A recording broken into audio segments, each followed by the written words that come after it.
نحمده ونستعينه ونستغفره ونؤمن به ونتوكل عليه ونعوذ بالله من شرور أنفسنا ومن سيئات أعمالنا من يهد الله فلا مضل له ومن يضلل فلا هادي له أشهد أن لا إله إلا الله وحده لا شريك له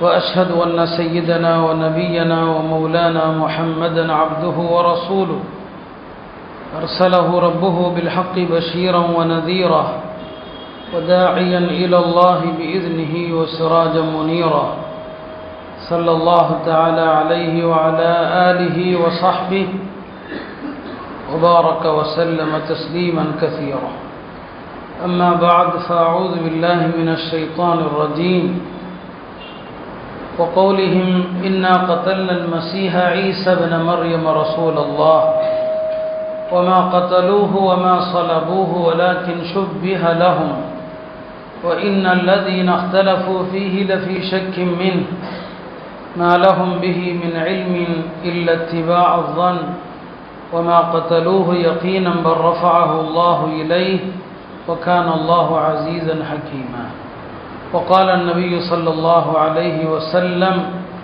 الأنبياء كلهم إخوة لعلات وأنا أولى بعيسى بن مريم لأنه ليس بيني وبينه نبي أو كما قال صلى الله عليه وسلم கண்ணியமிகுந்த அல்லாஹ்வின் நல்லடியார்களே, இந்த டிசம்பர் மாதம் கிறிஸ்தவர்கள் உலகம் முழுவதும் டிசம்பர் 25ஆம் தேதி கிறிஸ்மஸ் பண்டிகையாக கொண்டாடுகிறார்கள். அவர்களுடைய பார்வையிலே அது ஈசா அலைஹிஸ்ஸலாம் பிறந்த நாள் என்ற அடிப்படையில் இந்த கிறிஸ்மஸ் பண்டிகையை கொண்டாடுறாங்க. இப்போ நம்மில் சிலர் அறியாமையினாலோ அறிந்தோ இதை கொண்டாடும் விதமாக கிறிஸ்தவர்களுடைய சில அடையாளங்கள், கிறிஸ்மஸ் மரத்தை பயன்படுத்துவது, ஸ்டாரை பயன்படுத்துவது, அல்லது கிறிஸ்மஸ் தாத்தாவுடைய அந்த தோற்றத்தை பயன்படுத்துவது, இது போன்ற செயல்களை முஸ்லிம்கள் செய்கிறாங்க. இது சாதாரண ஒரு குற்றம் அல்ல, ஒரு பெரிய குற்றம் என்பதை நம்ம புரியணும். ஏன்னா இந்த பண்டிகை எதை உணர்த்துகிறது என்பதை உணர்ந்தால் நாம் அதன் பக்கம் ஏறெடுத்தும் பார்க்க மாட்டோம். இது எதை உணர்த்துது என்பதை நாம் புரியணும். அப்படியானால் கிறிஸ்தவத்தினுடைய உண்மை என்ன? குர்ஆன் அவர்களை பற்றி என்ன சொல்கிறது? குர்ஆன் அவர்களை நசாரா என்று அழைக்கிறது. நசாரா என்றால் என்ன? இது பற்றியெல்லாம் ஒரு சில விஷயங்களை நான் குறிப்பிட விரும்புகிறேன். அருமையானவர்களே, இந்த உலகத்தில் தோன்றிய எல்லா நபிமார்களுடைய மார்க்கத்திற்குமான பொது பெயர் இஸ்லாம். இஸ்லாம் என்பது முஹம்மது ஸல்லல்லாஹு அலைஹி வஸல்லம் அவர்கள் கொண்டு வந்த மார்க்கத்திற்கு மட்டுமல்ல, ஒவ்வொரு நபியும் உலகத்தில் அனுப்பப்பட்ட காலத்தில் அந்த நபியினுடைய மார்க்கம் எதுவரை இருக்குமோ அது வரைக்கும் அதற்கு பெயர் இஸ்லாம். அந்த நபியினுடைய காலம் வரைக்கும் அது இஸ்லாம். அன்றைக்கு அந்த நபியை பின்பற்றக்கூடியவர்கள் முஸ்லிம்கள். இதான் குர்ஆன் நமக்கு கற்றுத்தருகிறது. மூசா அலைஹிஸ்ஸலாம் அவர்களுடைய மார்க்கம் இருந்த காலத்தில் மூசா அலைஹிஸ்ஸலாமுடைய தீனுக்கு பெயர் இஸ்லாம். மூசா அலைஹிஸ்ஸலாமை பின்பற்றுவோருக்கு பெயர் முஸ்லிம்கள். இதான் அடிப்படை. குர்ஆனும் அதைத்தான் சொல்லும். இன்ன தீன இந்தல்லாஹில் இஸ்லாம். எல்லா காலத்திலும் அல்லாஹ்விடத்தில் அங்கீகரிக்கப்பட்ட மார்க்கம் இஸ்லாம். எல்லா நபிமார்களுமே அவர்கள் கொண்டு வந்த கொள்கை ஒன்றுதான். எல்லாருடைய கொள்கையும் ஒரே கொள்கை தான். அவங்களுடைய ஷரியத்துகள், அவங்களுடைய மார்க்க நடைமுறைகள் மாற்றமே தவிர எல்லா நபிமார்களுடைய கொள்கையும் ஒன்று என்று பெருமானார் ஸல்லல்லாஹு அலைஹி வஸல்லம் சொன்னாங்க. ஒரு ஹதீஸில் சொன்னாங்க, அம்பியாவு குல்லுஹும் இஹ்வத்துன். எல்லா நபிமார்களும் சகோதரர்கள். எல்லா நபிமார்களுடைய தந்தையும் ஒன்றுதான், ஆனால் அவர்களுடைய தாய்மார்கள் வேறு. தாய் என்பது ஷரியத்தை குறிக்கிறது. இந்த ஷரியத்தை தான் வேறே தவிர நபிமார்கள் கொண்டு வந்த அடிப்படையான கொள்கைகள் ஒன்றுதான். ஆதம் அலைஹிஸ்ஸலாமிலிருந்து பெருமானார் ஸல்லல்லாஹு அலைஹி வஸல்லம் அவர்கள் வரை எல்லா நபிமார்களும் ஒரே மார்க்கத்தை தான் கொண்டு வந்தாங்க. இதான் அடிப்படை. குர்ஆன் இஸ்லாத்தை தவிர, பெருமானாருடைய மார்க்கம் தவிர 2 மதத்தை பற்றி தான் குர்ஆன் பேசுகிறது. 2 மதம். ஒன்று யஹூத் என்று அழைக்கப்படுகிற யூத மதம், மற்றொன்று நசராக்கள் கிறிஸ்தவ மதத்தை பற்றி பேசுது. இந்த 2 தான் குர்ஆன் அதிகமாக பேசுகிறது. இந்த 2ஐ தவிர குர்ஆன் சுட்டி காட்டுகிற வேறு 2 மதங்களும் இருக்கிறது. ஒன்று மஜூஸ். அல்லாஹ் குர்ஆன்ல ஒரு சில ஆயத்துகள்ல அவர்களையும் சொல்றான், மஜூஸ் என்று சொல்றான். அவர்கள் பாரசீகத்திலே நெருப்பை வணங்கி வந்த ஒரு கூட்டம். இன்னொரு கூட்டம் சாயிபீன்கள் என்று அல்லாஹ் சொல்றான். இந்த சாயிபீன்கள் யாரு? குர்ஆன் விரிவுரையாளர்களிடையே பலவிதமான கருத்துக்கள் இருக்கிறது. சாயிபீன் என்று யாரை குறிக்கிறது? தஃசீர்கள்ல இந்த சாயிபீன்களுக்கு சொல்லப்பட்ட விளக்கங்களை பார்க்கும்போது அது இந்துக்கள் சொல்லக்கூடிய மனு தர்மத்தை குறிப்பதாக இருக்கலாம். 100% குர்ஆன்ல அல்லாஹ் சொன்னதை இதுதான் அடிச்சு சொல்ல முடியாது, சொல்லக்கூடாது. நம்முடைய கருத்தை வச்சு குர்ஆன்ல திணிக்க கூடாது. அல்லாஹ் சொல்றான் சாயிபீன் என்று ஒரு மதத்தை சொல்றான், ஒரு மதத்தை பின்பற்றக்கூடியவர்களுக்கு அல்லாஹ் சொல்றான். அந்த சாயிபீன்கள் யாரு, எந்த காலத்தில் வாழ்ந்தவர்கள் என்பதுல பல கருத்து இருக்குது. அந்த அடையாளங்களை எல்லாம் பார்க்கும்போது இந்த பிராமணர்கள் அவர்களும் சில வேதங்களை நம்புறாங்க. அவர்களுடைய சில அடிப்படைகளும் சாயிபீன்களுடைய அடிப்படை ஒன்னா இருக்குது. அப்படியானா குர்ஆன்ல இந்து மதமும் இருக்குது என்று உறுதியாக இல்லை, சொல்லலாம். ஆக குர்ஆன்ல சொல்லப்பட்ட மதங்கள் நம்முடைய மார்க்கம் இஸ்லாம், வேதக்காரர்களான யூத கிறிஸ்தவர்கள், பிறகு மஜூசிகள், பிறகு சாபியீன்கள். இந்த 5 தான் குர்ஆன்ல சொல்லப்படுது.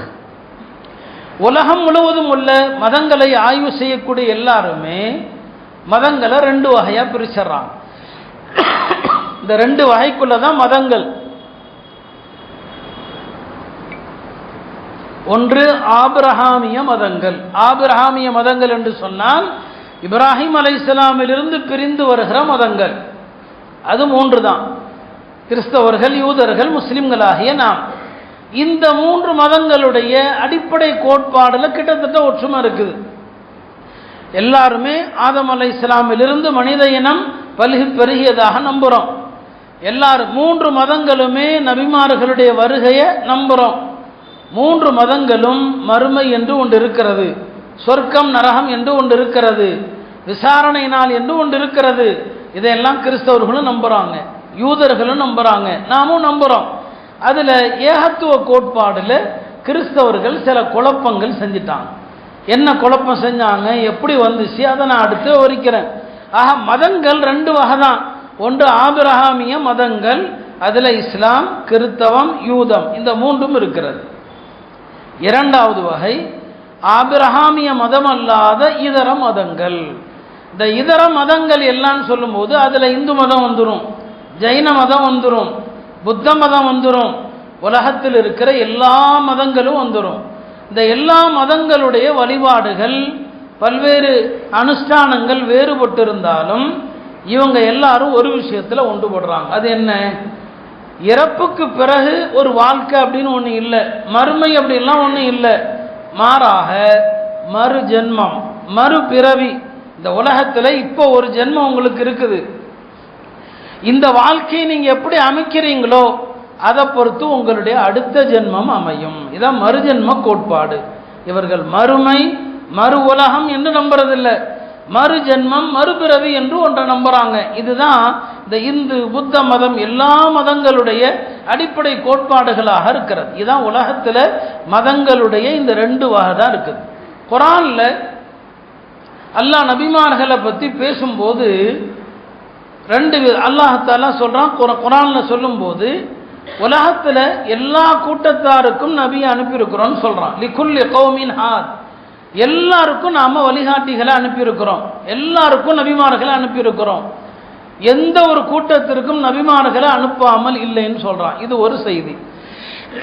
2வது செய்தி என்னன்னா, எல்லா நபிமார்களையும் அந்தந்த கூட்டத்தினர் பேசக்கூடிய அந்த மொழியை கொண்டே அனுப்பினோம்னு சொல்றான். ஒமா அர்சல்னா மிர் ரசூல் இல்லா பிலிசானி கௌமி, எந்த ஒரு தூதரையும் அந்த சமுதாயம் எந்த பாஷையில பேசுறாங்களோ அந்த பாஷையில அனுப்பியிருக்கிறோம்னு சொல்றான். இது 2வது செய்தி. மூணாவது செய்தி என்னன்னா, குர்ஆன்ல எல்லா நபிமார்களையும் நாம சொல்லல அப்படிங்கிறான். சில நபிமார்களை நான் சொல்லி இருக்கிறேன், சில நபிமார்களை நான் சொல்லவில்லை என்றே சொல்றான். எல்லா நபிமார்களுடைய வரலாறும் சொல்லப்படல. சில பேரை சொல்லி இருக்கிறோம், மின்ஹும் மன் கஸஸ்னா அலைக், சில நபிமார்களுடைய வரலாறு உங்களுக்கு சொல்லப்பட்டிருக்கிறது.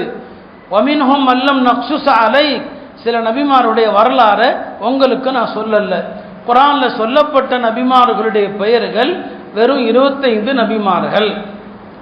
அதுலேயும் பார்த்தீங்கன்னா அவர்களில் சில பேருடைய பெயர் மட்டும்தான் குர்ஆன்ல இருக்குது. அவங்க எங்கே பிறந்தாங்க, யாருக்கு அனுப்பப்பட்டாங்க, எந்த காலத்தில் அனுப்பப்பட்டாங்க, அவங்களுடைய சமுதாயத்தை பற்றி செய்தி என்ன, எதுவுமே கிடையாது, வெறும் பெயர் தான். யசா அப்படின்னு ஒரு நபியை பற்றி அல்லாஹ் சொல்கிறான். இந்த யசா யாரு, எந்த குறிப்பும் கிடையாது. இல்யாஸ் என்று ஒரு நபியை பற்றி அல்லாஹ் சொல்கிறான். அவர் யார், எங்கே அனுப்பப்பட்டார், எந்த குறிப்பும் குர்ஆனில் கிடையாது. இப்படியும் இருக்கிறாங்க. சில நபிமார்களுடைய வரலாறு அல்லாஹ் குர்ஆன்ல விரிவாக சொல்கிறான், சில நபிமார்களுடைய வரலாறு அல்லாஹ் சுருக்கமாக சொல்கிறான். பெருமானார் ஸல்லல்லாஹு அலைஹி வஸல்லம் அவர்கள் ஒரு ஹதீஸில் சொல்லுவாங்க, உலகத்தில் 1,24,000 நபிமார்கள் அனுப்பப்பட்டார்கள். இது பெருமானார் ஸல்லல்லாஹு அலைஹி வஸல்லம் ஹதீஸ், குர்ஆன்ல வரல. 1,24,000 நபிமார்கள் உலகத்துக்கு அனுப்பப்பட்டிருக்கிறாங்க என்று சொன்னாங்க. இது ஹதீஸில் வரக்கூடிய ஒரு செய்தி. இப்போ இந்த குர்ஆன்ல வரக்கூடிய ஹதீஸில் சொல்லப்பட்ட செய்தியை பார்த்தா உலகத்தில் எல்லா பகுதிக்கும் நபிமார்கள் வந்திருக்கிறாங்க. இந்த மண்ணுக்கும் வந்திருப்பாங்க, இந்தியாவுக்கும் வந்திருப்பாங்க. இந்தியாங்கிறது இன்றைக்கு இருக்கக்கூடிய பறந்து விரிந்த இந்தியா அல்ல, எல்லாமே தனித்தனி நாடு தான். இந்த தமிழ்நாட்டுக்கும் நபி வந்திருப்பாங்க, தமிழ் மொழியும் பேசியிருப்பாங்க. வட இந்தியாவில் சர்ஹிந்தில் பல நபிமார்களுடைய அடக்கத்தலங்கள் இருப்பதாக சொல்லப்படுது. அங்கே போயிட்டு வந்தவங்க சொல்லியிருக்கிறாங்க. அது எந்த அளவுக்கு உண்மை தெரியாது, ஆனால் பொய்யா இருக்கணும்னு ஒன்றும் அவசியம் இல்லை. பல இடங்களில் நபிமார்களுடைய கபறுகள் இந்தியாவிலையும் இருக்குது. அதை உறுதியாக நம்ம ஆணித்தரமாக சொல்ல முடியல, ஆனால் இந்தியாவுக்கு நபிமார்கள் வந்திருக்கிறாங்க. இங்கே உள்ள என்ன பாஷையோ அந்த பாஷையில் பேசியிருப்பாங்க. நம்முடைய இந்து சகோதரர்கள் யாரையெல்லாம் தங்களுடைய பெரிய தலைவர்களாக கடவுளர்களாக கருதுகிறாங்களோ ஒரு காலத்தில் அவங்களெல்லாம் நபியாக இருந்திருக்கலாம். சிவன் அப்படிங்கிறது சில அறிஞர்கள் சொல்லுவாங்க, குர்ஆனில் சொல்லப்படுகிற யசூ என்று அல்லாஹ் சொல்கிறான். இந்த யசூங்கிற அரபி வார்த்தை தமிழில் சிவனாக மாறி இருக்கலாம். அல்லாஹ் சொல்லக்கூடிய யசூ தான் சிவனாக மாறி இருக்கலாம், ஒரு கருத்து தான். இந்துக்கள் நம்புகிற ராம் கிருஷ்ணா போன்றவர்கள் எல்லாம் கூட நபிமார்களாக இருந்திருக்கலாம். பல்வேறு காலகட்டங்களில் அவைகளெல்லாம் பலவிதமான திரிபுகள் மாற்றங்கள் செய்யப்பட்டு இன்றைக்கு அது ஒரு தனி மதமாக நமக்கு தோன்றுகிறது. எல்லா மதங்களிலும் மாற்றங்கள் நடந்தது, எல்லா மதங்களிலும் திரிபுகள் நடந்தது, இடைத்தர்கள் நடந்தது. நம்முடைய தீன இஸ்லாத்தை தவிர நம்முடைய மார்க்கம் மட்டும்தான் பெருமானார் காலத்தில் அருளப்பட்டது போல இன்றைக்கும் பாதுகாக்கப்பட்டிருக்குது. அதுக்கு அடிப்படை என்ன, அருளப்பட்ட வேதம் குர்ஆன் அப்படி இருக்குது. அதற்கு விளக்கமான பெருமானாருடைய ஹதீஸுகள், அதில் இடைத்தர்கள் பண்ணுறதுக்கு எத்தனையோ முயற்சிகள், உலமாக்கள் அதை தூய வடிவில் பாதுகாத்தாங்க. இன்றைக்கும் ஆதாரபூர்வமான ஹதீஸுகள் நமக்கு முன்னால் அப்படி இருக்குது. மூன்றாவது, குர்ஆன் ஹதீஸிலிருந்து எடுக்கப்பட்ட ஃபிக்ஹ் சட்டங்கள், அது உலமாக்கள் தொகுத்தாங்க, இன்றைக்கு வரைக்கும் இருக்குது. இந்த மூன்றின் காரணமாக இஸ்லாத்தில் இடைத்தர்களுக்கு வழி இல்லை. மற்ற எல்லா மதங்களும் இடைத்தர்கள் செய்யப்பட்டது. அந்த அடிப்படையில் அருமையானவர்களே, குர்ஆனில் அல்லாஹ் பெரும்பாலும் எந்த நபிமார்களை பற்றி பேசுகிறான், மத்திய கிழக்கு, இன்றைய ஷாமாக இருக்கட்டும், பலஸ்தீனாக இருக்கட்டும், சவுதி அரேபியாவாக இருக்கட்டும், இந்த மத்திய கிழக்குன்னு சொல்லப்படுகிற இந்த பகுதியில் அனுப்பப்பட்ட நபிமார்களை பற்றி தான் குர்ஆன் அதிகமாக பேசுது. இவங்களை பற்றி தான் குர்ஆன் அதிகமாக சொல்லுது. அதனால தான் இப்பயும் நம்மெல்லாம் ஜியாரா என்று போகிறோம். அந்த ஜியாரா போகிற நாடுகள் எல்லாமே என்ன, மத்திய கிழக்கு நாடுகள். ஏன்னா அங்கே தான் பல நபிமார்கள் வந்தாங்க. பல நபிமார்களுடைய சமுதாயங்கள் அழிக்கப்பட்ட ஊர்கள் அங்கே தான் இருக்குது. அதனால தான் அந்த பகுதியை பார்ப்பதற்காக ஜியாரத்துக்காக போகிறோம். இந்த மத்திய கிழக்கில் உள்ள நபிமார்களை தான் குர்ஆன் பேசுது. அப்படியானால் இந்தியாவிலே நபிமார்கள் வந்திருக்கிறாங்களே, அதை பற்றி அல்லாஹ் குர்ஆன்ல விரிவாக சொல்லலை. அதுக்காண்டி என்ன அர்த்தம் இல்லை, இங்கே நபி வரலைங்கிற அர்த்தம் கிடையாது. அதுக்கு தான் குர்ஆன் விட சொல்லுது, பல நபிமார்களுடைய வரலாறு நாம சொல்லலைங்கிறான் அல்லாஹ். பல நபிமார்களுடைய வரலாறு நாம குறிப்பிடலை இல்லையா? இல்லைன்னா இங்கேயும் பல நபிமார்கள், பல லட்சக்கணக்கான நபிமார்கள் இந்த மண்ணுக்கும் வந்திருக்கலாம். குறிப்பாக நம்முடைய தமிழகத்தினுடைய பூர்வீகத்தை எடுத்துக்கொண்டோம்னு சொன்னால் இந்த மண்ணில் இணை வைப்பு கிடையாது. இந்த தமிழகத்தினுடைய கலாச்சாரத்தில் பல தெய்வ கோட்பாடு கிடையாது. தமிழ்நாட்டில் பல்வேறு இடங்களில் ஆய்வுகள் செஞ்சாங்க. இப்போ கீழடியில் ஆய்வுகள் நடக்குது. இந்த ஆய்வுகளில் எதுலையுமே தமிழர்கள் சிலைகளை வணங்கியதாக எந்த குறிப்புமே கிடைக்கல. சிலைகளை வணங்கியதா எந்த குறிப்புமே கிடையாது. அதனால தான் இந்த கீழடி ஆய்வை கூட அதை தொடர்ந்து நடைபெறுவதை தடுக்கிறாங்க. காரணம் என்ன? இந்த ஆய்வு தொடர்ந்துச்சுன்னு சொன்னால் அப்போ இந்த மக்கள் எதை வணங்கினாங்கன்னு ஒரு கேள்வி வரும். ஏன்னா இவங்க சிலைகளை வணங்கியிருந்தா இவங்க வணங்கின அந்த தெய்வங்கள் கண்டிப்பாக கிடைக்கணும். அப்படி எதுவுமே இல்லை. பல தெய்வ கோட்பாட்டுக்கான எந்த அடிப்படையும் தமிழர்கள்ட்ட இல்லை. தமிழர்கள் மதிக்கிற திருக்குறள்ல இணை வைப்போ பல தெய்வ கோட்பாடோ அறவே கிடையாது. அதில் சொல்லப்படக்கூடிய கருத்து ஏகத்துவ கருத்து தான். அதனுடைய ஆரம்ப வரியே இல்லையா, அகரமுகர எழுத்தெல்லாம் ஆதி பகவன். ஆதி என்ற வார்த்தை ஆதமை சுட்டுகிறது, ஓரிரையை சுட்டுகிறது. அப்போ திருக்குறளையும் கூட நீங்கள் சிறுக்கோ பல தெய்வ கோட்பாடோ பார்க்க முடியாது. தமிழ்நாட்டை பொறுத்த வரைக்கும் இங்கே வட இந்தியாவுடைய பல பிரச்சனைகள் இங்கு வராத காரணமே இந்த மண் ஆரம்பத்திலிருந்து ஏகத்துவ கோட்பாட்டில் இருந்துச்சு. இன்னும் சொல்லப்போனால் ஆதம் அலைஹிஸ்ஸலாமுடைய கபர் இந்தியாவில் தான் இருக்குது. தமிழகத்துக்கும் இலங்கைக்கும் நடுவில் தான் இருக்குது. அவங்க இங்கே தான் மரணித்தாங்க. அதுதான் மிக மிக ஆதாரபூர்வமான கருத்து என்பதை பல தஃசீர்களை நம்ம பார்க்குறோம். அருமையானவர்களே, நாம் சொல்ல வந்தது இப்படி மதங்கள் எல்லா நபிமார்களும் இஸ்லாம் என்கிற ஓரிரை கோட்பாடு, நபித்துவ கோட்பாடு, மறுமை கோட்பாடு, இதான் எல்லா நபிமார்களும் போதிச்சாங்க. எல்லா நபிமார்களும் போதித்தது என்ன என்று சுருக்கமாக கேட்கப்பட்டால் இந்த மூன்று தான்: ஓரிரை, மறுமை, நபித்துவம். இந்த மூன்று தான் எல்லா நபிமார்கள்ட்டையும் அது இருந்துச்சு. காலப்போக்கில் எல்லாம் மாறிடுச்சு. இப்போ அடிப்படைக்கு வருவோம். இந்த மத்திய கிழக்கில் இப்ராஹிம் அலைஹிஸ்ஸலாம் அவர்களிலிருந்து தான் பல நபிமார்கள் வர்றாங்க. அதில் பனு இஸ்ரவேலர்கள், பனு இஸ்ராயல்கள்லாம் யாரு? நான் விரிவாக பல முறை தராவியில் ரமதானுடைய பயான்களில் சொல்லியிருக்கிறேன். யாக்கூப் அலைஹிஸ்ஸலாமுடைய பெயர் தான் இஸ்ராயில். இஸ்ராயில் சொன்னால் அல்லாஹ்வுடைய அடிமை. அரபியில் அப்துல்லான்னு சொன்னால் என்ன அர்த்தமோ அதுதான் இஸ்ராயிலுக்கு அர்த்தம். யாக்கூப் அலைஹிஸ்ஸலாமுக்கு ஒரு பெயர் தான், பட்ட பெயர் தான் இஸ்ராயில். அவருடைய வழித்தோன்றல்கள் பனு இஸ்ராயில் என்று அறியப்படுறாங்க. இவர்களில் ஏராளமான நபிமார்கள் வர்றாங்க. அல்லாஹ் அவங்கள நிறைய நபிமார்கள் அனுப்புகிறான். அதில் ஒருத்தவங்க மூசா அலைஹிஸ்ஸலாம். மூசா அலைஹிஸ்ஸலாம் 5 பிரசித்தி பெற்ற நபிமார்கள்.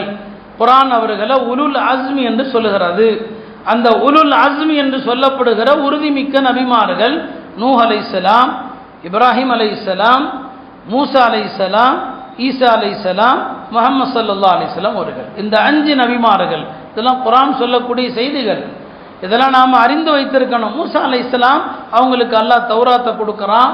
அவங்களுடைய சம்பவம் தான் குர்ஆனில் ஏராளமான இடங்களில் இருக்குது. தௌராத்தில் எண்ணிலடங்காத சட்டத்திட்டங்கள் இருக்குது. மூசா அலைஹிஸ்ஸலாமுக்கு பிறகு அவங்க இறந்துடுறாங்க. அடுத்து அல்லாஹ் நபிமார்களை அனுப்பிக்கிட்டே இருக்கிறான்.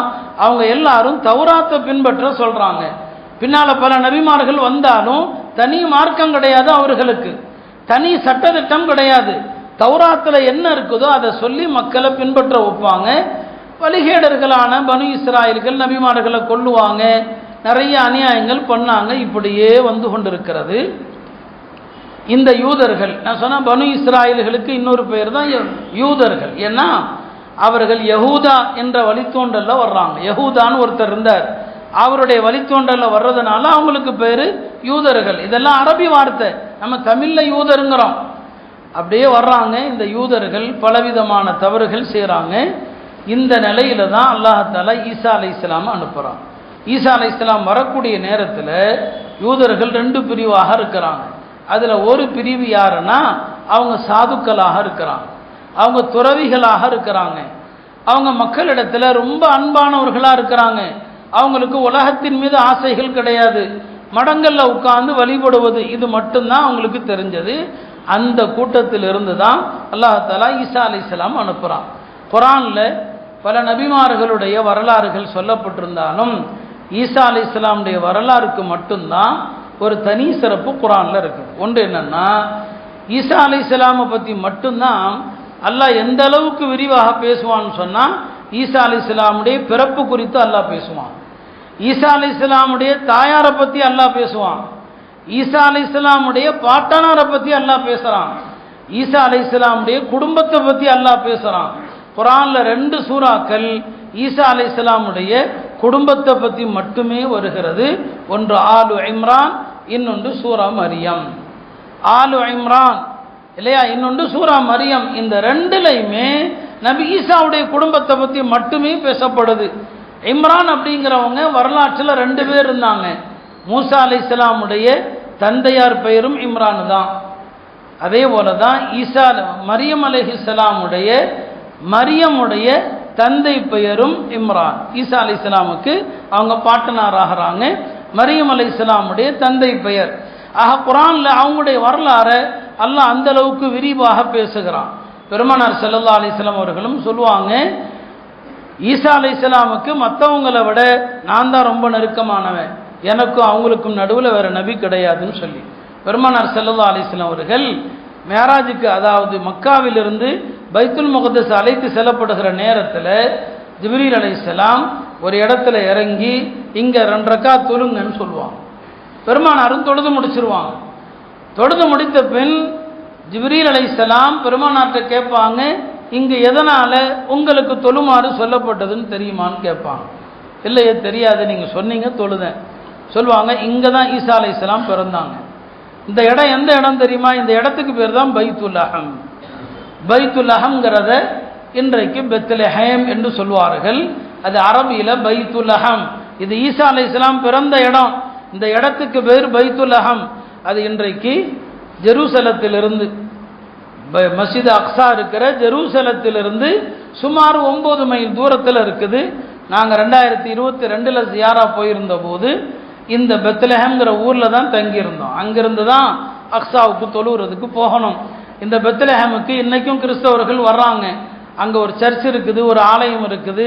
ஈசா அலைஹிஸ்ஸலாம் பிறந்ததாக சொல்லப்படுகிற இடத்துக்கு அவங்க நிறைய என்ன செய்கிறாங்க, வர்றாங்க.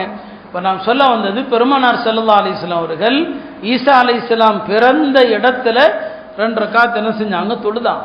அப்போ ஈசா அலைஹிஸ்ஸலாமை பற்றி கிறிஸ்தவர்களை விட நாம தான் அவங்கள ரொம்ப பேசுவதற்கு, பெருமைப்படுவதற்கு மிக மிக தகுதியானவர்கள். இப்போ குர்ஆன் ஹதீஸில் அவர்களை பற்றி அல்லாஹ் நிறைய விஷயங்களை நமக்கு என்ன செய்கிறான்னு சொல்லித்தரான். அதில் இந்த பனு இஸ்ராயீல்கள் இவ்வளவு தவறுகள், பலவிதமான மார்க்கத்தை மீறி நடந்து கொண்டிருக்கிற ஒரு காலகட்டத்தில் அல்லாஹ் உலகத்துக்கு ஈசா அலைஹிஸ்ஸலாமை அனுப்பணும் என்று நாடுறான். அப்படி நாடுகிற போது எல்லா நபிமார்களும் ஒரு தாய் தந்தையருக்கு பிறந்தாங்க இல்லையா? இயல்பாக கணவன் மனைவியாக வாழ்ந்து கற்பமுற்று எல்லா குழந்தைகளும் உலகத்தில் எப்படி பிறக்கிறதோ அப்படி தான் எல்லாருமே பிறந்தாங்க. ஆனால் ஈசா அலைஹிஸ்ஸலாமுடைய விஷயத்தில் அல்லாஹுடைய முடிவு வேறு விதமாக இருந்தது. அவர்களுடைய பிறப்பு ஒரு அதிசயமாக இருக்க வேண்டும். வலினஜஅலஹு ஆயத்தல் லின்னாஸ், குர்ஆனும் அப்படித்தான் சொல்லும். உங்களை ஒரு அத்தாட்சியாக ஆக்க அல்லாஹ் நாடினான். அவங்கள அல்லாஹ் இயற்கையாக எல்லா குழந்தைகளும் பிறக்கிற மாதிரி பிறக்கணும்னு விரும்பல, ஒரு அதிசய குழந்தையா பிறக்கணும்னு விரும்பினான். ஈசா அலைஹிஸ்ஸலாமுடைய தாயார் மரியம். மரியம் யாரு? இம்ரானுடைய மகள். கொஞ்சம் முன்னால் சொன்னோம் இல்லையா? இம்ரானுடைய மனைவி யாரு? ஹன்னா. இம்ரான் ஹன்னா தம்பதியருக்கு குழந்தை இல்லை. குழந்தை இல்லாத ஹன்னா அவர்கள் அல்லாஹ்ட்ட நேர்ச்சி செய்கிறாங்க, எல்லாம் எனக்கு குழந்தை இல்லை, எனக்கு ஒரு குழந்தையை கொடுத்தா அந்த குழந்தைய தந்ததற்கு நன்றி கடனாக அந்த குழந்தையை நான் வளர்த்து ஆளாக்காம, அந்த குழந்தை என்னோடு இருந்து எனக்கு பணிவிடை செய்யாம பைத்துல் முகத்தஸுக்கு நேர்ச்சி செஞ்சிட்றேன், பைத்துல் முகத்தஸ்லேயே விட்டுறேன்னு சொல்லி அந்த அம்மா நேர்ச்சி பண்ணுது. நேர்ச்சி பண்ணும்போது அந்த அம்மா மனசில் இருந்தது என்ன? அல்லாஹ் ஆண் குழந்தையை கொடுக்க போகிறான், ஆண் குழந்தைய தான் பள்ளிவாசலில் வைக்க முடியும், ஆண் குழந்தைய பள்ளிவாசலுக்கு நேர்ச்சி செய்கிறாங்க. நேர்ச்சி பண்ணிடுச்சு. ஆனால் குழந்தை பிறந்தது பெண் குழந்தை. குழந்தை பெண் குழந்தையாக போயிடுச்சு. அது அவங்களே குர்ஆன் அழகா அந்த வரலாறை சொல்லும். இன்னி வதாத்துஹா உன்சா, யா அல்லாஹ் நான் பொம்பளை பிள்ளையை பெற்றுட்டனே. வலைஸ ذكر கல்உன்சா, ஆணை போல அல்லவே பெண் குழந்தை. இதெல்லாம் அந்த அம்மா சொல்றது. அல்லாஹ் குர்ஆன்ல சொல்றான், வலைஸ ذكر கல்உன்சா, ஆம்பளை புள்ள மாதிரி இல்லையே பொம்பளை புள்ள. வைன்னி சம்மைத்துஹா மரியம், இந்த குழந்தைக்கு நான் மரியம்னு பேர் வைக்கிறேன். மரியம் என்று சொன்னால் உயர்ந்தவள் என்று அர்த்தம். பெண் குழந்தைகளுக்கு அந்த மாதிரி பேர் வைங்க. இதெல்லாம் நம்மவர்களுக்கு புளிக்குது. இந்த மரியம்ங்கிற பேர்லாம் சொன்னால் என்ன அறத பழசா இருக்குது அப்படின்னு நம்ம சொல்கிறோம். குர்ஆன்ல அல்லாஹ் சொல்லக்கூடிய பெயர், அந்த அம்மா பெயரில் ஒரு சூரா இருக்குது இல்லையா? அந்த அம்மா பெயரில் ஒரு சூரா இருக்குது. அந்த அம்மாவுடைய குடும்பத்து பெயரில் ஒரு சூரா இருக்குது, ஆல இம்ரான் சொல்லி. அப்படியானா அந்த அம்மா எவ்வளோ பாக்கியம் பெற்ற அம்மாவாக இருக்க முடியும்? அதனால பெண் குழந்தைய பல பேர் குடும்பத்தில் மரியம்னு வச்சா என்ன தப்பா? ரெண்டு அடிப்படை நம்ம பார்க்குறோம். ஒன்று அழகா இருக்கணும், இன்னொன்று அந்த பேர் யாரும் வச்சிருக்க கூடாது. இந்த பேரை சொன்னால் இல்லை அது அவன் பேராக இருக்குது, இந்த பேரை சொன்னால் இல்லை அவன் அந்த பேர் வச்சிருக்கிறான். என்ன கொடுமையோ தெரியல. அதான் பேர் கேட்டாலே நான் எரிச்ச போறேன்னு சொல்லலையே, அதுக்கு தான். மரியம்னு குடும்பத்தில் 10 பிள்ளைகளுக்கு வச்சா என்ன? அரபுகளிடத்தில் கலாச்சாரம் என்னன்னா, சொந்த பிள்ளைகளுக்கு ஒரே பேரை வைப்பாங்க. நீங்கள் சஹாபிகளில் பார்த்தீங்கன்னா ஒரே குடும்பத்தில் ஒரே தாய் தந்தைக்கு பிறந்திருப்பாங்க. அப்துல்லா அப்துல்லான்னு இருக்கும், உபைதுல்லா உபைதுல்லான்னு இருக்கும். ஹதீஸில் நீங்கள் பார்க்கலாம், ஒரே குடும்பத்தில் ஒரே பேர் தான் வைப்பாங்க. அட என் பிள்ளைங்களுக்கே நான் ஒரே பேர் வைக்கலாம், அப்புறம் குடும்பத்தில் அண்ணன் வச்சா என்ன, தம்பி வச்சா என்ன இல்லையா? நான் ஏற்கனவே சொல்லியிருக்கிறேன், நதுவத்துல் உலமால பெரிய பெருமானாருடைய குடும்ப பாரம்பரியத்தில் வந்த ஒரு குடும்பம். அவங்க ஹசனி குடும்பத்தில் உள்ளவங்க. சமீபத்தில் இறந்தாங்க மௌலானா முஹம்மத் அர் ராபி அல் ஹசனி. அவங்க பேர் முஹம்மத். அவங்க அம்மா பிறக்கிற எல்லா குழந்தைக்கும் முஹம்மதுனே பேர் வச்சாங்க. எல்லா குழந்தைக்கும் முதல் பிறந்த குழந்தை முஹம்மது தான். ரெண்டாவது குழந்தை பிறந்துச்சு, அந்த குழந்தைக்கும் முஹம்மது. இப்போ எல்லாரும் சொன்னாங்க குழம்பி பேருமாப்பா முஹம்மதுனே பேர் வச்சா. சரி, முஹம்மது சானி, அரபியில் சானினா ரெண்டுன்னு அர்த்தம், ரெண்டாவது முஹம்மது. மூணாவது குழந்தை பிறந்துச்சு, முஹம்மதுன்னு பேர் வச்சாங்க, முஹம்மது சாலி, மூணாவது முஹம்மது. நாலாவது குழந்தை பிறந்துச்சு, முஹம்மது ராபியா. அவங்க தான் நதுவாவுடைய வைஸ் சான்சலராக இருந்தாங்க. கடந்த 2 ஆண்டுகளுக்கு முன்னால் வஃபாத் ஆனாங்க. மிகப்பெரிய வலி அவங்க. நாம் வாழுகிற காலத்தில் பார்த்த அல்லாஹ்வுடைய இறைநேசர்களில் ஒரு மகத்தான இறைநேசர் அவங்க. சாதாரணமான ஆள் இல்லை, அவ்வளவு தூய்மையான வாழ்க்கைக்கு பேர் என்னங்க, முஹம்மது ராபியா. ராபியனா 4வதுன்னு அர்த்தம். பாருங்க, ஒரே குடும்பத்தில் அப்படி வச்சா என்ன குறைஞ்சிட போகுதுங்கிறேன். இப்போ நான் சொல்ல வந்தது, மரியம் அலைஹிஸ்ஸலாம் பிறக்கிறாங்க. ஹன்னாவுடைய நேர்ச்சியின்படி பிறந்துட்டாங்க. சரி, நேர்ச்சை செஞ்சாச்சு, பைத்துல் முகத்தஸில் கொண்டு போய் குழந்தைய அர்ப்பணிச்சிடுறாங்க. அந்த குழந்தைய வளர்க்கிற பொறுப்பை ஜக்கரியா அலைஹிஸ்ஸலாம் எடுக்கிறாங்க. அதெல்லாம் ஒரு நீண்ட வரலாறு. மரியம் அலைஹிஸ்ஸலாம் வளர்ந்து ஆளாகும் போதே ஆபிதா, இபாதத்திலே தான் வளர்றாங்க. அந்த இடங்களை எல்லாம் நாங்கள் அல்ஹம்துலில்லாஹ் பார்வையிட்டோம். 22 ஜியாரா சென்றிருந்த நேரத்தில் உண்மையிலுமே சொல்கிறேன், அக்ஸாவை ஜியாரத்து செய்கிறது என்பது ஒரு பெரிய பாக்கியம். அங்கே ஏற்படுகிற உணர்ச்சியை வார்த்தையில் வர்ணிக்கவே முடியாது. மரியம் அலைஹிஸ்ஸலாம் தவம் இருந்த இடம், அல்லாஹ் அங்கெல்லாம் மீண்டும் செல்லக்கூடிய பாக்கியத்தை எல்லாருக்குமே தரணும். ஏன்னா எல்லா நபிமார்களுடைய பாதங்களும் பட்ட இடம் பைத்துல் முகத்தஸ். மரியம் அலைஹிஸ்ஸலாம் தவம் இருந்த இடம் அங்கே இருக்குது. கிறிஸ்தவர்களும் அங்கே என்ன செய்கிறாங்க, அங்கெல்லாம் வருகை தர்றாங்க. இப்போ மரியம் அலைஹிஸ்ஸலாம் இபாதத் செய்கிறாங்க, உட்கார்ந்துருப்பாங்க, தவம் இருப்பாங்க. தனியாக ஒரு இடம் இருக்கும், அங்கே தான் தியானத்தில் இருப்பாங்க.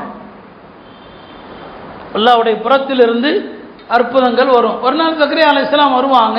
மரியம் அலைஹிஸ்ஸலாமுக்கு முன்னால் பழங்கள் இருக்குது. இது என்னமா இந்த பழங்கள் இந்த பருவத்தில் கிடைக்காதுன்னு சொல்லி, அண்ணா லக்கிஹாதா எங்கிருந்து வந்துச்சுன்னு சொல்லி ஒரே பதில் தான், ஹுவ மின் இந்தில்லாஹ், அல்லாஹ்வுடைய புறத்திலிருந்து. இப்போ அல்லாஹ் தஆலா சீசன் இல்லாத காலத்தில் இந்த பழங்களை கொடுக்க முடியும்னு சொன்னால் வயசான எனக்கு குழந்தையை கொடுக்க முடியும். அங்கே தான் துவா செய்கிறார். ஹுனாலிக, குர்ஆன் சொல்லுது, ஹுனாலிக தஆ ஜக்கரியா ரப்பா. அங்கே தான் ஜக்கரியா அலைஹிஸ்ஸலாம் துவா செய்கிறாங்க, ரப்பி ஹப்லி மின் லதுன்க ذுர்ரியத்தன் தய்யிபா இன்னக ஸமீஉத் துஆ. துவா செய்கிறாரு, உடனே பதிலும் வருது, அல்லாஹ்ட்ட இருந்து அழைப்பு வருது. ஃபனாதத்துல் மலாயிகா வஹுவ காயிமுன் யுஸல்லி ஃபில் மிஹ்ராப். ஜக்கரியா அலைஹிஸ்ஸலாம் தொழுத அந்த மிஹ்ராபும் மஸ்ஜித் அக்ஸால இருக்குது. இந்த ஆயத்துகள், இந்த வசனங்கள் எல்லாமே அங்கே எழுதியிருப்பாங்க. அல்லாஹ் சொன்னால் உங்களுக்கு யஹ்யா என்று ஒரு குழந்தை பிறக்க போகுதுன்னு சொல்லி யஹ்யாவும் ஈசாவும் சமகாலத்தில் பிறந்தவர்கள். இப்போ ஜக்கரியா அலைஹிஸ்ஸலாம் துவா செஞ்சாங்க, அவங்களுக்கு அல்லாஹ் குழந்தையை கொடுத்தா, அது அவங்க வரலாறு. இப்போ மரியம் அலைஹிஸ்ஸலாம் இப்படி அல்லாஹ்வுடைய கண்காணிப்பில் வளர்ந்து வருகிற போது தான் ஒரு நாள் அவங்க ஊருக்கு ஒதுக்குப்புறமா தனியாக பர்தாவோடு தான் குளிப்பாங்க. அப்படி குளித்து கொண்டிருக்கிற இடத்துல தான் அவங்க முடிச்சுட்டு வர்றாங்க. அந்த இடத்துல ஜிப்ரீல் அலைஹிஸ்ஸலாம் மனித ரூபத்தில் வர்றாங்க. ஜிப்ரீல் அலைஹிஸ்ஸலாம் மனிதராகவும் வருவாங்க. பெருமானாருக்கு முன்னாலேயே கூட ஜிப்ரீல் அலைஹிஸ்ஸலாம் மனிதராக வருவாங்க. ஜிப்ரீல் அலைஹிஸ்ஸலாமை சந்தித்த சஹாபாக்கள் நிறைய பேர் இருக்கிறாங்க. இதனோட புது குண்டுன்னு பார்க்காதீங்க. இமாம் பைஹக்கி அவர்கள் தலாயிலுன் நுபுவான்னு ஒரு கிதாப் எழுதியிருக்கிறாங்க. அந்த கிதாபுடைய கடைசி பக்கத்தில் ஜிப்ரீல் அலைஹிஸ்ஸலாமை சந்தித்த சஹாபாக்கள் அப்படின்னு ஒரு தலைப்பு. நானே அந்த தலைப்பை பார்த்து அரண்டு போயிட்டேன். என்னடா இது, ஜிப்ரீலை சந்தித்த சஹாபாக்களா அப்படின்னு அதை பூரா படித்து பார்த்தா சஹாபாக்களுக்கு யாரோ ஒருத்தர் வந்து சலாம் சொல்லுவாங்க. இது யாரா நமக்கு சலாம் சொன்னது? சரி பதில் சொல்லிட்டு வந்துடுவாங்க. பெருமானார்ட்ட வந்து சொல்லுவாங்க. இப்போ நபி கேட்பாங்க வந்தது ஜிப்ரீல்னு சொல்லி. பெருமானார் சொன்ன பிறகுதான் அவருக்கு தெரியும் தனக்கு சலாம் சொன்னது ஜிப்ரீல்னு சொல்லி. அந்த மாதிரி யாரெல்லாம் ஜிப்ரீலை சந்திச்சாங்க அப்படின்னு இமாம் பைஹக்கி ஒரு தனி தலைப்பை கொண்டு வர்றாங்க. சஹாபா பெருமக்கள் சாதாரணமானவர்கள் கிடையாது, சாதாரணமான அந்தஸ்தில் உள்ளவர்கள் அல்ல அவங்க. அப்போ ஜிப்ரீல் அலைஹிஸ்ஸலாம் மனித ரூபத்தில் வந்து நிற்கிறாங்க.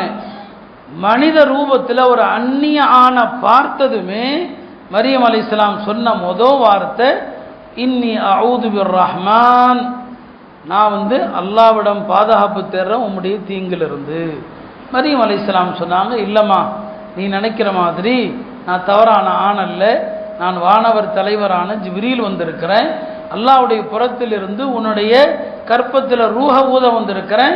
உனக்கு ஒரு அதிசய குழந்தை பிறக்க போகுது, அதை சொல்ல வந்திருக்கிறேன். இந்த உரையாடலை சூரா மரியம்ல அல்லாஹ் சொல்லி காண்பிப்பான். இந்த மரியம் சூறாவை தான் ஜாஃபர் இப்னு அபி தாலிப் அவர்கள் அபிசீனிய மன்னருக்கு முன்னால் ஓதிய போது அவருடைய கண்கள் அப்படியே கண்ணீரை தாரை தாரையாக கொட்டியது. யாராவது கிறிஸ்தவன் வந்தால் அவனை உட்கார வச்சு இந்த மரியம் சூறாவுடைய தமிழாக்கத்தை படிக்கணும். பாரு, எங்களுடைய மார்க்கம் நீ போற்றுகிற மரியாதை பற்றி என்ன சொல்லுது, ஈசா அலைஹிஸ்ஸலாம் பற்றி என்ன சொல்லுது. அவர் அழுதார், அப்படி அழுதுட்டார். அவர் குர்ஆன் என்ன சொல்லுகிறதோ அதுதான் சத்தியம்னு சொன்னார், இதான் உண்மைன்னு சொன்னார். அவர் முஸ்லீமாக ஆனார். இப்போ அல்லாஹ் ஜிப்ரீல் அலைஹிஸ்ஸலாம் வந்தாங்க, ஊதுனாங்க, போயிட்டாங்க. ஊதின பிறகு மரியம் அலைஹிஸ்ஸலாம் கர்ப்பம் ஆயிட்டாங்க. தந்தை இல்லாமல் கர்ப்பம். மரியம் அலைஹிஸ்ஸலாம் கர்ப்பமாக இருந்து ஈசா அலைஹிஸ்ஸலாமை பெற்றெடுத்தது. இதெல்லாம் எல்லா பெண்களும் 9 மாதம் கர்ப்பமாக இருந்து பெற்றாங்களே அந்த மாதிரி நடந்துச்சா, அல்லது கருவுட்டதும் உடனே குழந்தை பெற்றாங்களா? இது விஷயத்தில் 2 விதமான அபிப்பிராயங்கள் இருக்குது. இப்னு அப்பாஸுடைய கருத்து என்னன்னு சொன்னால் 9 மாதம் எல்லாம் கர்ப்பமாக இல்லை, கர்ப்பமானாங்க, கொஞ்ச நேரத்தில் குழந்தை பெற்றுட்டாங்க. இதுதான் ஹஜ்ரத் இப்னு அப்பாஸுடைய கருத்து. குர்ஆன் அதை பற்றி எந்த விளக்கமும் சொல்லலை. கருவுற்றாங்க, குழந்தை பெற்றாங்க. மக்கள் எல்லாம் இது என்ன குழந்தை, எப்படி உனக்கு குழந்தை பெற முடியும் என்றெல்லாம் தவறாக பேசினாங்க. எதுக்குமே நான் பதில் சொல்லலை. இந்த குழந்தை இடத்துல கேளுங்கன்னு சொன்னாங்க. அந்த குழந்தை தொட்டில் குழந்தை பேசியது. குர்ஆன் அதையும் சொல்லி காட்டுது. கால இன்னி அப்துல்லா. ஈசா அலைஹிஸ்ஸலாம் என்ன பேசினாங்க? முதல் வார்த்தை நான் அல்லாஹ்வுடைய அடிமை, நான் கடவுள் அல்ல, நான் கடவுளுடைய குமாரனும் அல்ல. இன்னி அப்துல்லா ஆதானியல் கிதாப், அல்லாஹ் எனக்கு வேதத்தை கொடுத்துருக்கிறான். வஜஅலனி நபியா, என்ன நபியாக ஆக்கியிருக்கிறான். வஜஅலனி முபாரக்கன் ஐனமா குந்த், எங்கிருந்தாலும் என்னை பரக்கத்தான மனிதனாக அல்லாஹ் ஆக்கியிருக்கிறான். வஅௌசானி பிஸ்ஸலாத்தி வஸ்ஸகாத்தி மாதும் துஹையா, நான் வாழும் காலம் எல்லாம் தொழுமாறு ஜக்காத்து கொடுக்குமாறு அல்லாஹ் எனக்கு ஏவி இருக்கிறான். வபர்ரம் பிவாலிததி, என்னுடைய தாயாருக்கு பணிவிடை செய்யுமாறு ஏவி இருக்கிறான். வலம் யஜஅல்னி ஜப்பாரன் ஷகியா, அல்லாஹ் என்னை கல்லஞ்சக்காரனாக ஆக்கல்ல, அல்லாஹ் என்னை நற்பேரற்றவனாக ஆக்கல்ல.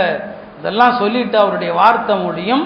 வஸ்ஸலாமு அலை, என் மீது சலாம் உண்டாகுக, என் மீது சலாம் உண்டாகுக என்று எதுக்கான சொல்றாங்க? நான் கடவுள் இல்லை, நான் மனுஷன்தான். மனுஷனா இருக்கிற எல்லாருக்கும் அல்லாஹ்வுடைய சாந்தி தேவை. வஸ்ஸலாமு அலைய, என் மீது சலாம் உண்டாகட்டும். யௌம உலித்து, நான் பிறந்த நாளிலும், வயௌம அமூத்து, நான் இறக்க போற நாளிலும்.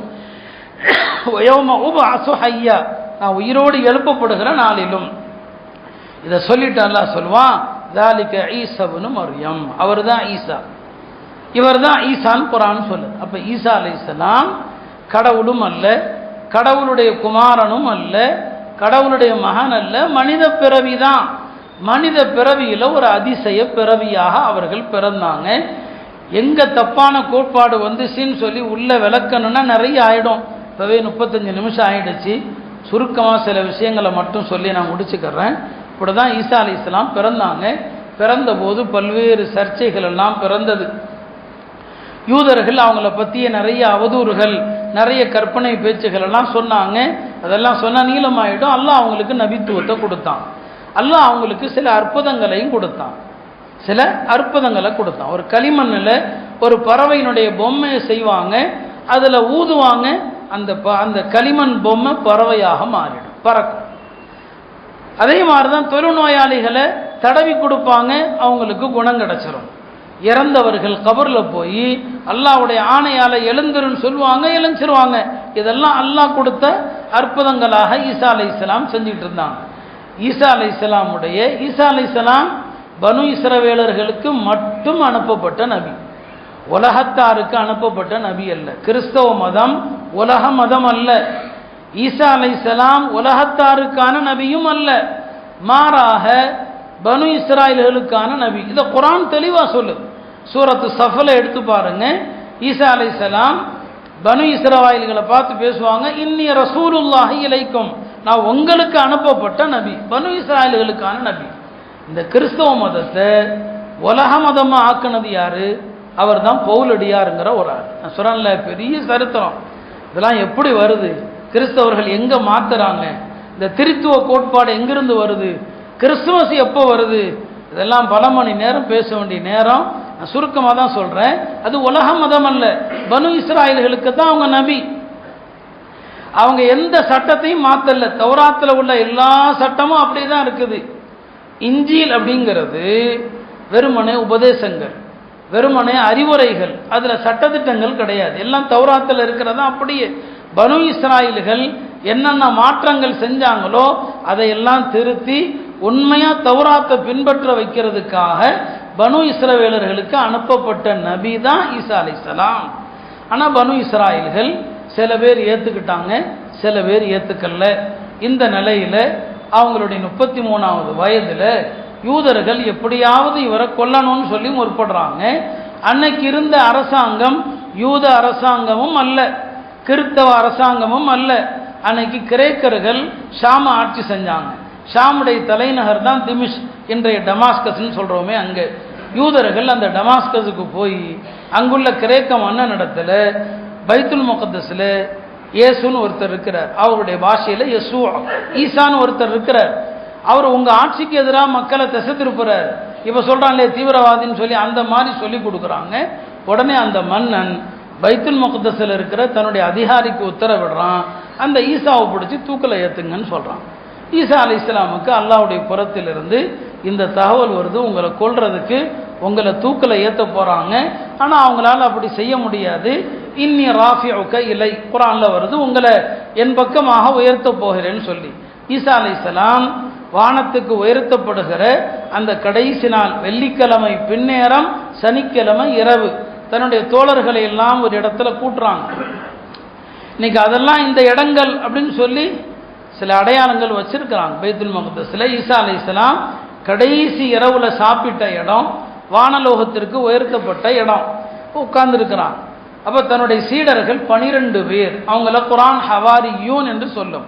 இந்த ஹவாரியின்கள்ட்ட சொல்றாங்க, இது மாதிரி என்ன கொல்றதுக்காண்டி ஆளுகள் அடியாளுகள் வர்றாங்க, யூதர்கள் ஆளை கூட்டு வர போறாங்க, ஆனால் என்ன கொல்ல முடியாது. அல்லாஹ்வுடைய நாட்டம் என்னன்னா, என்னுடைய தோற்றத்தில் உங்களில் ஒருவரை அல்லாஹ் ஆக்க போறான், உங்களில் ஒருத்தரை என்னுடைய தோற்றத்தில் நீங்க ஆயிடுவீங்க.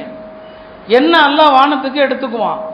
என் தோற்றத்தில் யார் இருக்கிறாரோ அவரை ஈசா நினைச்சு அவர்கள் கொல்ல போறாங்க. இனி உங்களில் என் தோற்றத்தை தேர்ந்தெடுப்பதற்கு யார் தயாரு, இந்த தியாகத்துக்கு யார் தயாருன்னு கேட்குறாங்க. அப்போ அந்த கூட்டத்தில் இருந்த யாருமே வாய் திறக்கல. ஒரே ஒரு பையன் சர்ஜிஸ், அந்த பையன் சொல்கிறான் நான் தயாருன்னு சொல்லி. அங்கிருந்த மற்றவங்கெல்லாம் உட்கார்ப்பா நீ சின்ன பையங்கிறாங்க. ஈசா அலைஹிஸ்ஸலாம் ரெண்டாவதோட கேட்குறாங்க, என் உருவத்தை தேர்ந்தெடுக்க யார் தயாருன்னு கேட்குறாங்க. ரெண்டாவது முறையும் அந்த பையன் தான் எஞ்சி நிற்கிறான். மூணாவது முறையும் அந்த பையன் தான் எஞ்சி நிற்கிறான். சொன்னாங்க, என்னுடைய தோற்றம் உனக்கு தரப்படும், உன்னை தான் கொல்லுவாங்க, உனக்கு அல்லாஹ்விடத்தில் பெரிய அந்தஸ்துன்னு சொல்கிறாங்க. அந்த பையன் அப்படியே ஈசா அலைஹிஸ்ஸலாமுடைய உருவத்துக்கு மாறிடுறான். ஈசா அலைஹிஸ்ஸலாமுக்கு ஒரு சிற்றுறக்கம் ஏற்படுது. இந்த மாடி இந்த ஒரு இருக்கு இல்லையா, இது அப்படியே ஓப்பன் ஆகுது. ஈசா அலைஹிஸ்ஸலாம் அப்படியே வானத்துக்கு உயர்த்தப்படுறாங்க. ஹவாரியன்கள் அப்படியே பார்த்துட்டு இருக்கிறாங்க. ஹவாரியன்கள் இந்த காட்சியை அப்படியே பார்க்குறாங்க. கொஞ்ச நேரத்தில் கதவு தட்டப்படுது. கதவை திறந்தா ஈசா அலைஹிஸ்ஸலாமை கொல்ல வந்தவர்கள் நிற்கிறாங்க. இங்கே சர்ஜிஸுங்கிற வாலிபர் ஈசா அலைஹிஸ்ஸலாமுடைய தோற்றத்தில் இருக்கிறாங்க. ஒரு நிமிஷம் அவங்களுக்கும் குழப்பம், இது ஈசா தானா இல்லையான்னு சொல்லி. அல்லாஹ்வும் சொல்றான், மா கத்தலு, அவர்கள் ஈசாவை கொல்லவில்லை. ஒமா சலபு, ஈசா அலைஹிஸ்ஸலாம தூக்கில் அறையவும் இல்லை. வலாக்கின் ஷுப்பிஹ லஹும், அவர்களுக்கு ஈசாவை போன்ற ஒரு தோற்றம் காண்பிக்கப்படுதுன்னு சொல்லி குழம்புறாங்க. கடைசியில் அந்த பையனையே ஈசா என்று எண்ணி கொன்று அவரை போய் சிலுவையிலும் என்ன செய்கிறாங்க, அறையிறாங்க. இதான் நடந்துச்சு. இதான் குர்ஆன் சொல்லக்கூடிய வரலாறு. இந்த நிகழ்ச்சிக்கு பிறகு ஈசா அலைஹிஸ்ஸலாமுடைய அந்த சீடர்கள் இருக்கிறாங்க இல்லையா, இத்தனை அற்புதத்தையும் பார்த்தவர்கள் 3 கோஷ்டியா பிரிஞ்சிடறாங்க. 3 கோஷ்டியா பிரிகிறாங்க. ஒரு கோஷ்டி என்ன சொல்லுதுன்னா, இத்தனை நாள் நம்மளோடு இருந்ததே அல்லாஹ் தான் இருந்தான், அல்லாஹ் தான் ஈசாவுடைய தோற்றத்தில் இருந்தான், அல்லாஹ் மேலே போயிட்டான்ட்டாங்க, அல்லாஹ் தான் சொல்லிட்டாங்க ஒரு கூட்டம். இன்னொரு கூட்டம் சொன்னாங்க, இல்லை இத்தனை நாள் நம்மோடு இருந்தது அல்லாஹ்வுடைய மகன், அல்லாஹ் தான் மகனை கூப்பிட்டுக்கிட்டான்னு சொல்லிட்டான். 3வது கூட்டம் சொன்னாங்க, இல்லை நம்மோடு இருந்தது அல்லாஹ்வும் அல்ல, நம்மோடு இருந்தது அல்லாஹ்வுடைய மகனும் அல்ல, அல்லாஹ்வுடைய தூதர் தான் நம்மோடு இருந்தாங்க. அல்லாஹ்வுடைய தூதர், அல்லாஹ்வுடைய தூதர் அல்லாஹ் வானத்துக்கு கைப்பற்றினான். இவர்கள் தான் சத்திய கூட்டம். இந்த 3வது கூட்டம் எண்ணிக்கையில் கம்மியாக இருந்தாங்க. முதல்ல உள்ள 2 கூட்டம் எண்ணிக்கையில் அதிகமாக இருந்தாங்க. அந்த 2 கூட்டமும் மிகைத்து இந்த 3வது கூட்டத்தை கொண்டு வச்சு போட்டாங்க. அல்லாஹ் தான் அழகா குர்ஆன்ல சொல்லுவான். கொஞ்சம் ஈசா அலைஹிஸ்ஸலாம் பற்றி வர்றதையெல்லாம் படித்து பாருங்க. லக்கத் கஃபர அல்லதீன காலு இன்னல்லாஹ சாலிசு ஸலாஸா, 3 கடவுளுங்கிற ஒரு கோட்பாட்டை கொண்டு வந்தான். அதான் திரித்துவ கோட்பாடு. அப்போ ஈசா அலைஹிஸ்ஸலாம் வானத்துக்கு உயர்த்தப்பட்ட அந்த நிகழ்வு அவர்களுக்கு ஏற்படுத்திய குழப்பத்தில் அவங்க அல்லாவா, அல்லாஹ்வுடைய மகனா அல்லது இறை தூதரா என்று குழம்பினாங்க. இந்த குழப்பத்தில் அவங்க வானலோகத்துக்கு உயர்த்தப்பட்டாங்க. உண்மையான கிறிஸ்தவர்கள் கொஞ்சம் பேர் இருக்கிறாங்க. ஒரு ஹிஜ்ரி 70 வரைக்கும் உண்மையான கிறிஸ்தவம் இருக்குது. ஹிஜ்ரி 70 வரைக்கும். ஹிஜ்ரி 70ல் பவுல் என்று ஒருத்தர் வர்றார். இன்றைய கிறிஸ்தவர்கள் பவுலடியார் என்று சொல்லுவாங்க, சென்ட் பால்னு சொல்லுவாங்க. இந்த பவுல் தான் கிறிஸ்தவ மதத்தினுடைய அடிப்படைகளை பூரா சிதைக்கிறாரு.